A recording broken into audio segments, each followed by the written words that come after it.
Para, oh Dios, mi corazón para recibir.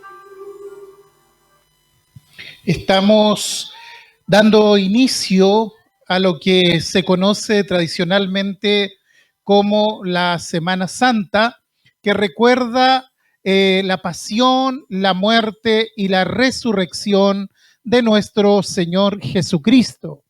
El evento que marca el inicio a esta semana es el que conmemora la entrada triunfal de Jesús a Jerusalén, tradicionalmente conocido como el Domingo de Ramos.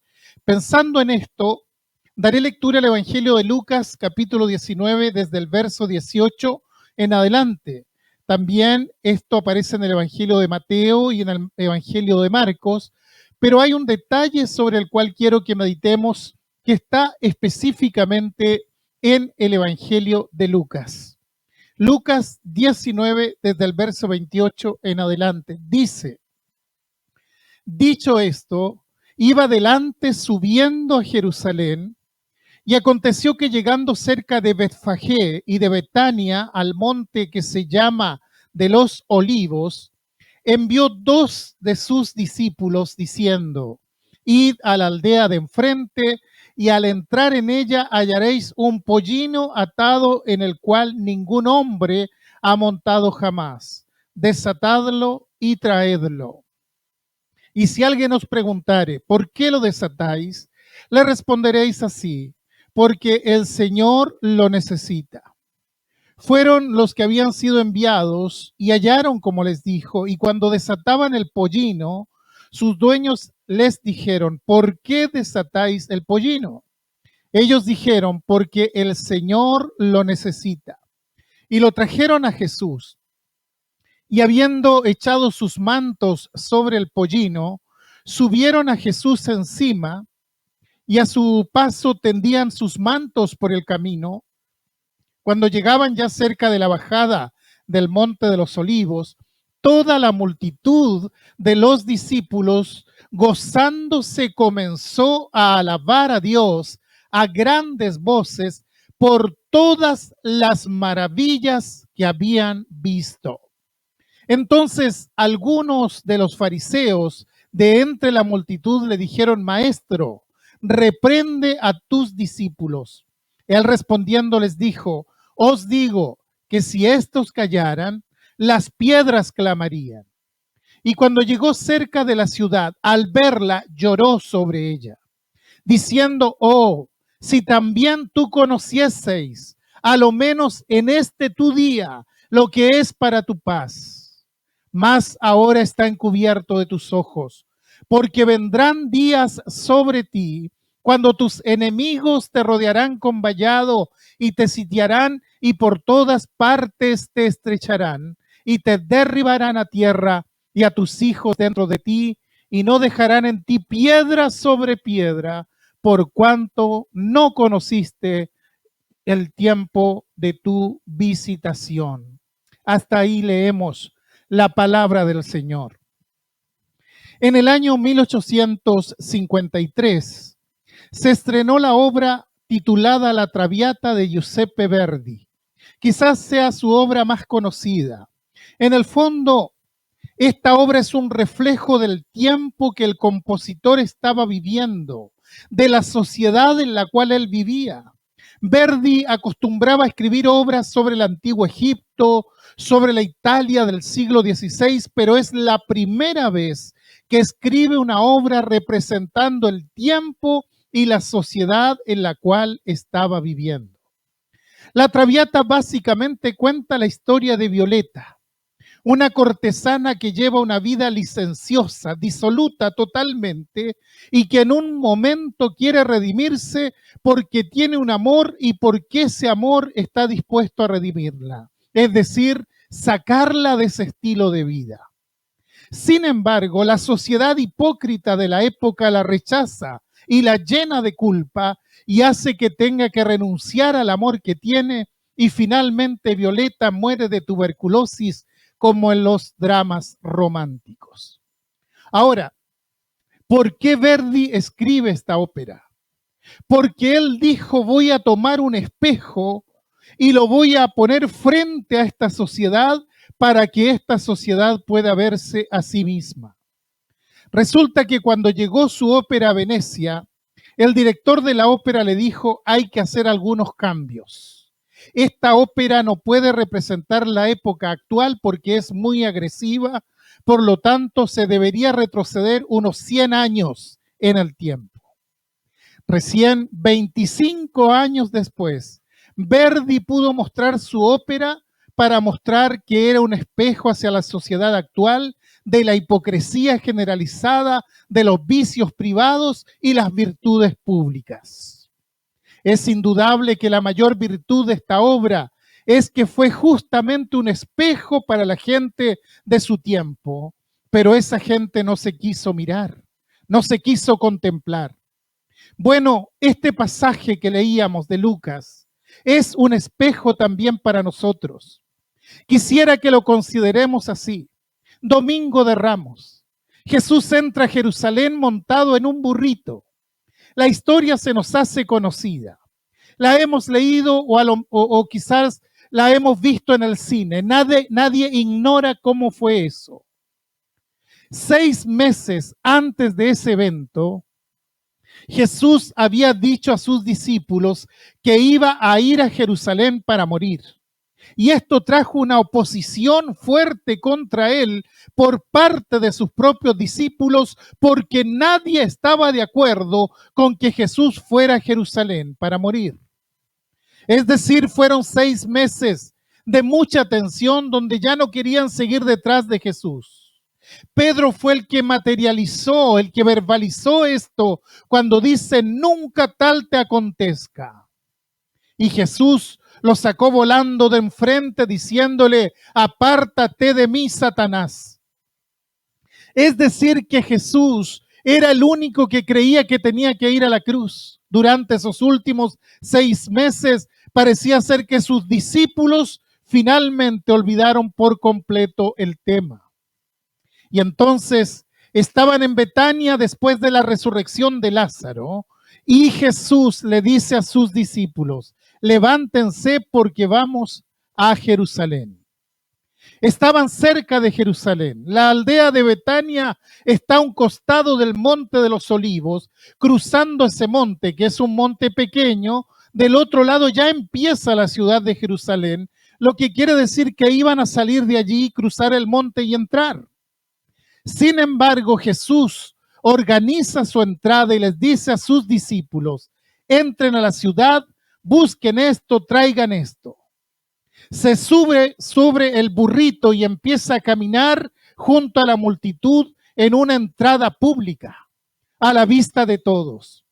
Esto era algo insólito, porque el año anterior Jesús no había ido a la fiesta, sino después que todos estaban allá, incluidos sus discípulos.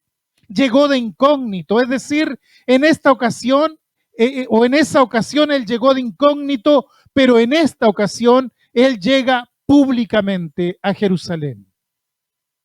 La caravana se llena de alegría y empiezan a agitar las palmas, comienzan los festejos. Esto se solía hacer en la fiesta de los tabernáculos, que era el cierre del año como agradecimiento a Dios, pero en este momento lo adelantan y hay gran entusiasmo religioso. Hay una procesión que es triunfal. Todos gritan, todos cantan. Los evangelios dicen que era una gran multitud.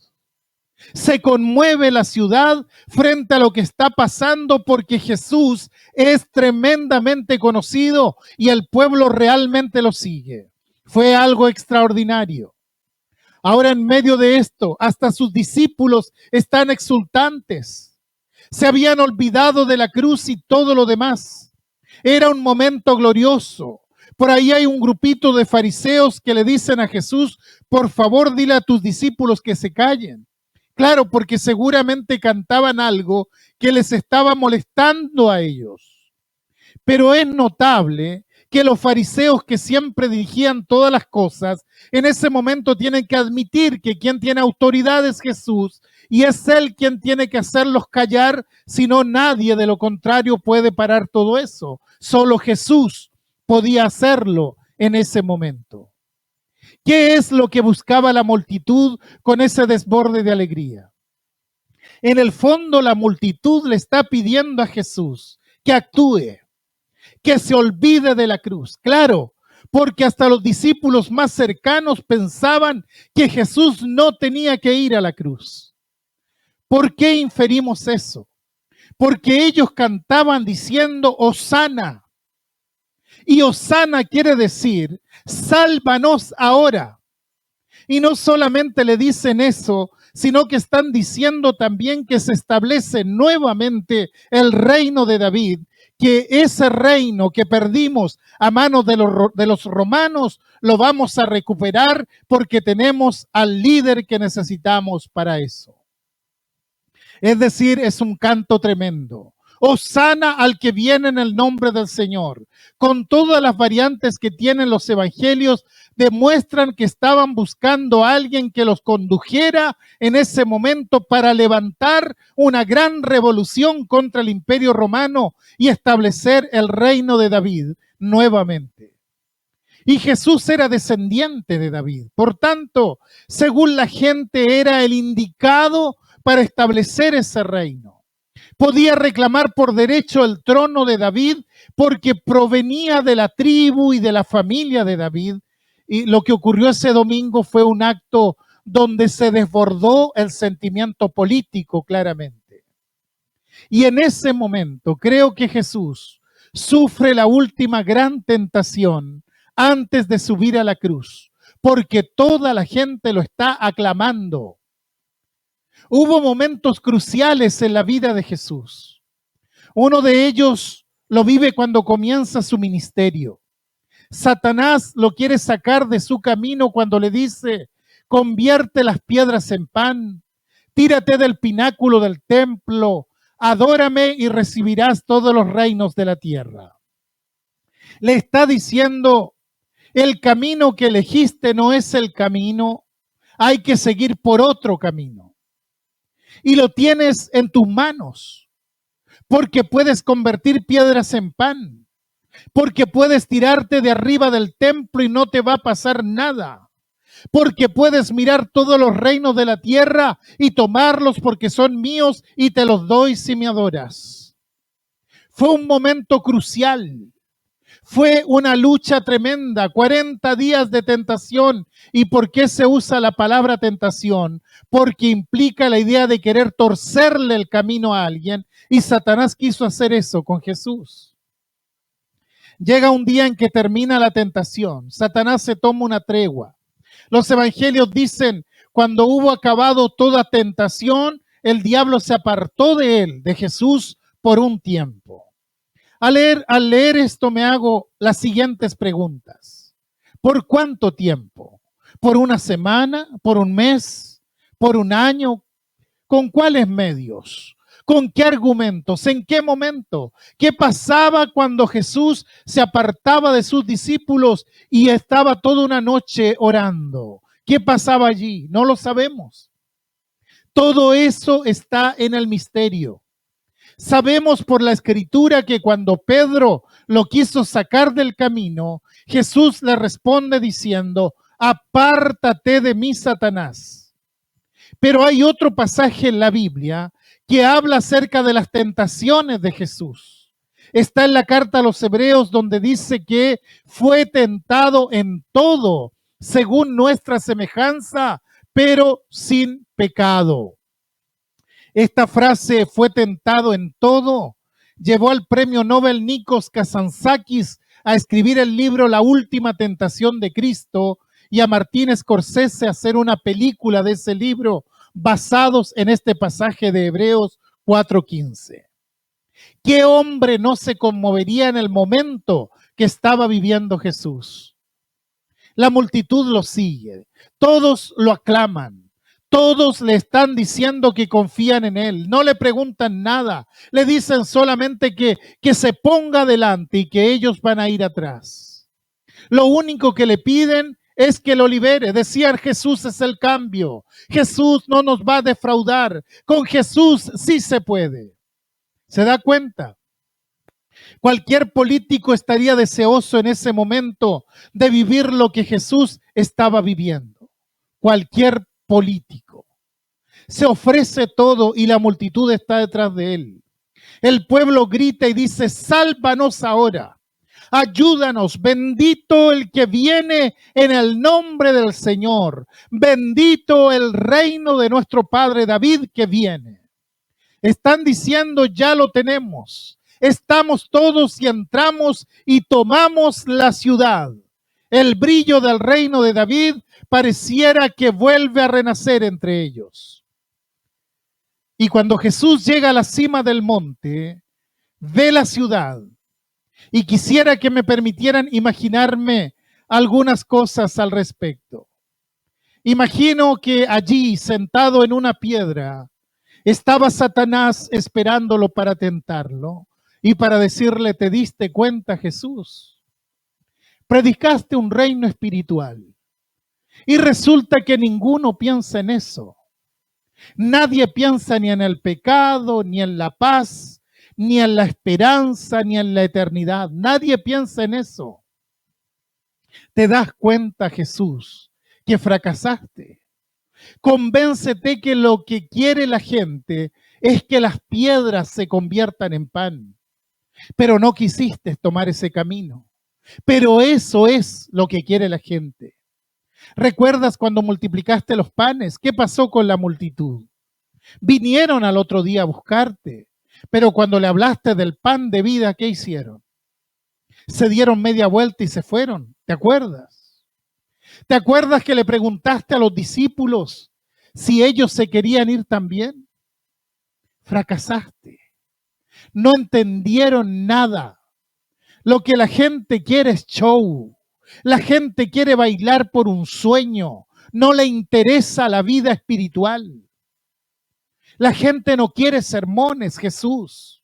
No quiere conocer la verdad. Simplemente no le interesa. A la gente no le gusta hablar de la muerte. Ellos quieren una fe sin exigencias. Quieren ver milagros, nada más. Si puedes hacer milagros, los tienes en la mano. La gente busca una oración que sea así como el abracadabra, que cada vez que hablen encuentren la respuesta. Una oración que sea como el ábrete sésamo de los cuentos. Eso es lo que busca la gente, Jesús. Pero no te doblegaste ante el poder. No te doblegaste ante la riqueza.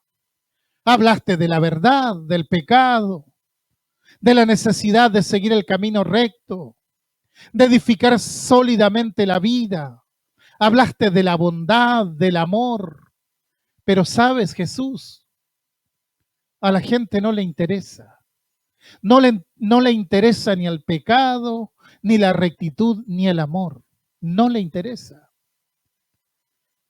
A la gente le interesa otra cosa. Le interesa lo material.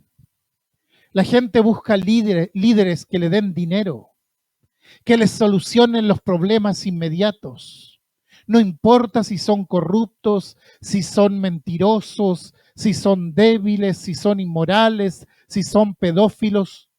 Pero si le da eso, eso es lo que la gente está buscando. Lo único que les impone respeto, que le levantan altar, es el poder y la riqueza. Ante eso se siguen inclinando. Te equivocaste, Jesús, ¿te das cuenta? Te equivocaste rotundamente. ¿Realmente vale la pena que bajes y vayas a la cruz? ¿Vale la pena realmente? Este pasaje es un espejo. No sucedió hace 2000 años solamente. Esto está sucediendo hoy. Está sucediendo ahora mismo. Es un espejo que nos devuelve el rostro de la sociedad tal como es. Jesús vio esa sociedad tal como era. Desde arriba miró la ciudad y vio el futuro. Vio que estaban menospreciando la paz y eligiendo la guerra. Vio que los enemigos estaban al asedio. Ve el futuro y ve la sangre corriendo como un río en medio de la ciudad. Ve los cadáveres tirados desde las murallas, pudriéndose debajo durante 3 años del sitio de Tito. Lo ve todo Jesús. Finalmente ve el arado, después que está todo piedra sobre piedra, todo derrumbado, que hay un arado que abre el surco diciendo esto es lo que eligieron, pero no se dieron cuenta. Y Jesús llora sobre la ciudad. Jesús llora sobre la ciudad. ¡Qué contraste! Todo el mundo gritando, todo el mundo aclamando y Jesús llorando. Mira la ciudad y no dice nada. Simplemente baja la colina y va hacia la cruz. Y mientras va caminando, ¿en qué iría pensando? ¿Sabes en qué iba pensando? Jesús iba pensando en ti. Jesús iba pensando en mí. Y por eso siguió hasta la cruz. Por eso eligió la cruz. Por amor a nosotros. Domingo de Ramos. Comienza la Semana Mayor. Imagino que Jesús vuelve a mirarnos y que nos mira a los chilenos y encuentra exactamente lo mismo que vio en Jerusalén. Y que si aquel día lloró, creo que hoy lloraría también sobre nosotros. Por eso pienso que esta semana tiene que ser una semana de reflexión. ¿Qué es lo que nosotros estamos haciendo como cristianos y estamos aportando a esta sociedad? Conocemos esta sociedad. Sabemos cómo es, pero también conocemos a Jesucristo y sabemos lo que Jesucristo piensa. Yo les propongo que esta semana oremos en soledad y digamos, Señor, como cristiano, ¿estoy haciendo lo posible para que mi país cambie? ¿Estoy siendo ejemplo de lo que debe ser la vida de un cristiano en una sociedad que se está cayendo a pedazos? ¿Estoy dando testimonio silenciosamente con mi vida de lo que Cristo quiere de nosotros? ¿Estoy buscando que la gente conozca a Jesucristo y que lo busque y que cambie su corazón? Que esta semana sea una semana de reflexión, una semana diferente, distinta, que entremos al misterio de la cruz. Creo que cada uno tiene que vivir el Vía Crucis personal, íntimo, no público, sino privado. Recorrer esto y tratar de no pluralizar. Esto el Señor lo hizo pensando en mi persona. Creo que eso nos va a hacer bien, porque cuando lleguemos al domingo, a la Pascua, vamos a poder encontrarnos con Jesús, el Jesús resucitado y decir, Señor, aquí estoy. ¿Qué quieres que yo haga? Y lo que Jesús está esperando de nosotros es simplemente que le digamos esto de todo corazón. Jesús, aquí estoy. ¿Qué quieres que yo haga?